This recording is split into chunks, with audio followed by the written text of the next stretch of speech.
আমার এই জীবনে আমি 21 বার বাড়ি ভাঙছি, ভাঙি আস্তে আস্তে এখন দেওয়ালের সাথে পিঠ নেই গেছে, আর যাওয়ার মতো কোনো বুদ্ধি নেই।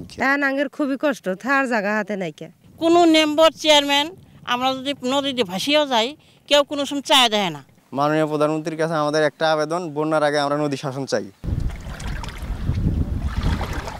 ভাঙছে নদী তীর, পাড়ের মাটি মিলিয়ে যাচ্ছে নদীর পানির সঙ্গে।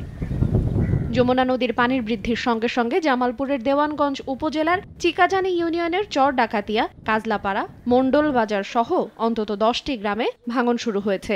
গত এক সপ্তাহে অর্ধশতাধিক বাড়িঘর সহ কয়েকশো একর ফসলের জমি নদীগর্ভে বিলীন হয়েছে। হুমকির মুখে আছে আরো অন্তত 1,500 পরিবার। ভাঙা দেওয়ার পরে এই জায়গাতে এসে বাড়ি করছি, এই জায়গা নদী ভেঙে গেছে।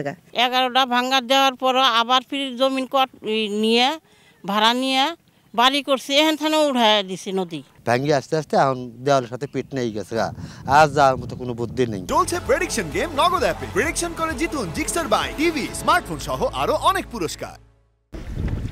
পানি উন্নয়ন বোর্ড জানায় দুর্গত এলাকায় স্থায়ী প্রতিরক্ষামূলক কাজের জন্য একটি সমীক্ষা প্রকল্প চলমান আছে। 700 মিটার অংশে একটি প্রস্তাবনা দাখিল করা আছে। এইটি বর্তমানে অনুমোদনের প্রক্রিয়াধীন রয়েছে। এটি অনুমোদন হইলে ওই এলাকায় জরুরি প্রতিরক্ষামূলক কাজ বাস্তবায়ন করতে পারবো। পানি উন্নয়ন বোর্ডের তথ্য মতে গত 10 বছরে দেওয়ানগঞ্জ উপজেলার প্রায় 20,000 ঘরবাড়ি ও কয়েক হাজার বিঘা ফসলি জমি যমুনায় বিলীন হয়ে গেছে। সময় সংবাদ, জামালপুর।